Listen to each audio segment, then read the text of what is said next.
नमस्कार मित्रांनो, स्वागत आहे आपलं माझी नोकरी अड्डामध्ये. पुणे महानगरपालिकामध्ये मुख्यमंत्री युवा कार्य प्रशिक्षण योजनाची भरती निघालेली आहे. ही जी 6 महिन्याची कालावधीसाठी प्रशिक्षण योजना आहे.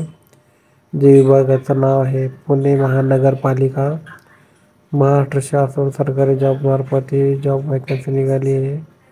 18 ते 35 वर्षापर्यंत वयोमर्यादा आहे. महाराष्ट्राचा उमेदवार कुठलाही अनुभवाची गरज आणि फ्रेशर फॉर्म भरू शकतात. मेल आणि फिमेल ऑनलाईनद्वारे फॉर्म भरायचा आहे. 8,000 ते 10,000 तुम्हाला सॅलरी भेटणार आहे मित्रांनो. अर्जाची फी कोणतीही नाही आहे. आणि ही जी वॅकन्सी निघाली अप्रेंटिस पदासाठी निघालेली आहे, जी की 6 महिन्यासाठी आहे. मेरिट लिस्टद्वारे आपलं सिलेक्शन होणार आहे. 2 सप्टेंबर ते 30 सप्टेंबर दरम्यान आपल्याला फॉर्म भरायचा आहे. याची लिंक आपल्याला व्हिडिओच्या डिस्क्रिप्शनमध्ये मिळून जाईल. नोकरीचे ठिकाण पुणे आहे. आणि जे विभागाचं आहे मोटर वाहनमध्ये आपल्याला मेकॅनिक पदासाठी वाहन देखभालसाठी ITI असणं महत्त्वाचं आहे.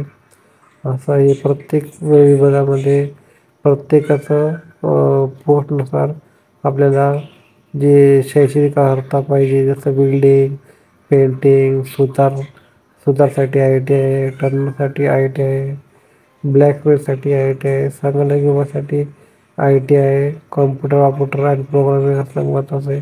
जसं प्रत्येक पदासाठी वेगवेगळं क्वालिफिकेशन आहे, जे की ITI, 12वी, HSC, ग्रॅज्युएशन याप्रमाणे आहे. त्याची पूर्ण PDF आपल्याला डिस्क्रिप्शनमध्ये मिळून जाईल. तिथून आपल्याला हे डाउनलोड करायचं आहे.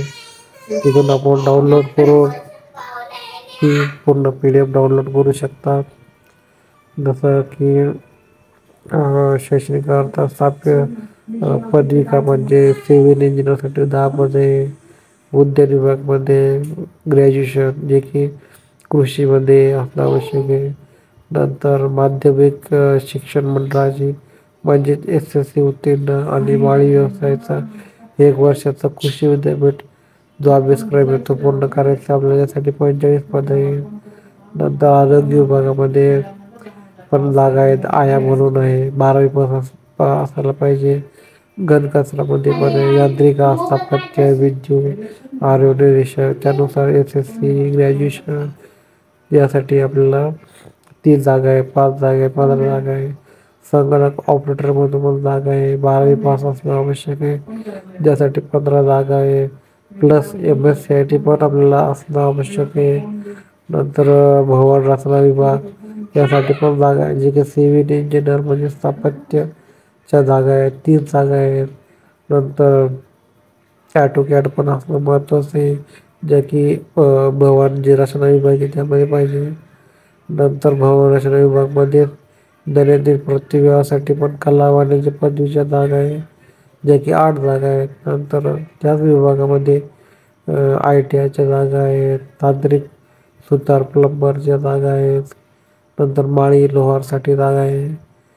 प्रत्यक्ष जागेवर मोजमापन घेणे, जे नकाशे तयार करणे, ऑटोमॅट कॉम्प्युटरद्वारे ऑनलाईन असतात, त्यासाठी सिव्हिल इंजिनिअर ITI असणं आवश्यक आहे मित्रांनो.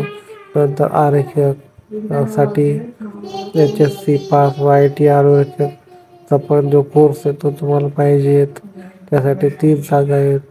माहिती व तंत्रज्ञानासाठी तांत्रिक कामकाज मजूर आहे, त्यासाठी BE कॉम्प्युटर आणि BE electronics, MTech, MSc computer IT. नंतर ह्या जागा आहेत.